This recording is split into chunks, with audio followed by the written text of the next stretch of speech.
Hi guys! Magandang araw po sa lahat. Ngayon araw, ipakita ko po sa inyo kung magkano ang monthly earnings ni Doc Willie Ong. At ngayon guys, nandito na tayo ng ating social blade. Ang natin gawin is punta lang tayo sa channel ni Doc Willie Ong. At tapos, pwede rin gamitin itong pangalan ng kanyang channel.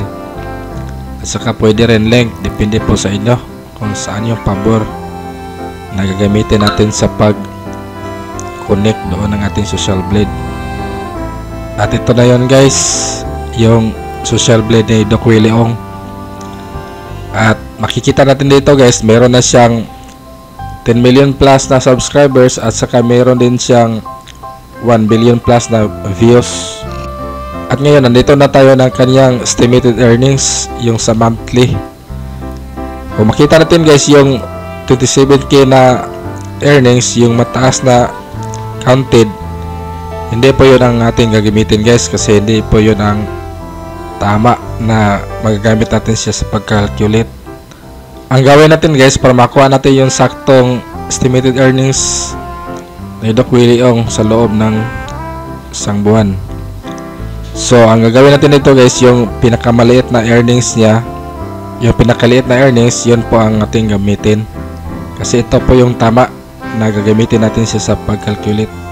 Ang gagawin natin dito guys, yung 1,700 niya, yung pinakamaliit na estimated earnings, ang gawin natin dito is i-times 3 po siya guys.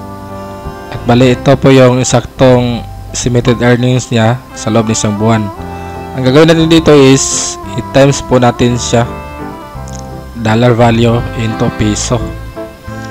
Bali, i-times natin siya sa 55.77 kasi yun po yung value ng $1 into peso.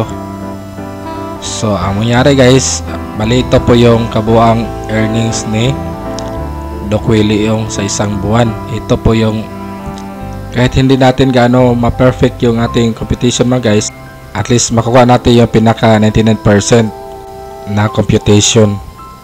May sobra pa to ng konti pataas, pero hindi natin siya makuha kasi stalker lang tayo. Ang importante, makuha natin yung pinaka sure na hindi na siya bababa yung ating estimated na computation. At ngayon, pag gusto po natin i-stock yung kabuang earnings ni Doc Willie Ong, yung yearly earnings niya, ang gagawin natin guys is same procedure lang po doon ng ating monthly earnings. Bale, yung 38k na pinakaliit na estimated earnings ni Doc Willie Ong, i-times 3 lang natin ulit. Yun lang po ang ating gagawin, kasi yun lang po ang paraan na para makuha natin yung pinaka 99% na kabuang earnings ni Doc Willie Ong. I-times lang natin ulit sa 55.77. At ito na yun guys, yung kabuang yearly earnings ni Doc Willie Ong. May sobra pa to ng konti pataas, at least okay lang na hindi natin siya makuha kasi stalker lang tayo. At least yung pinaka sure yung makukuha natin. Okay na yun guys. Thank you sa panonood ng aking mga videos mga guys, and God bless po sa ating lahat.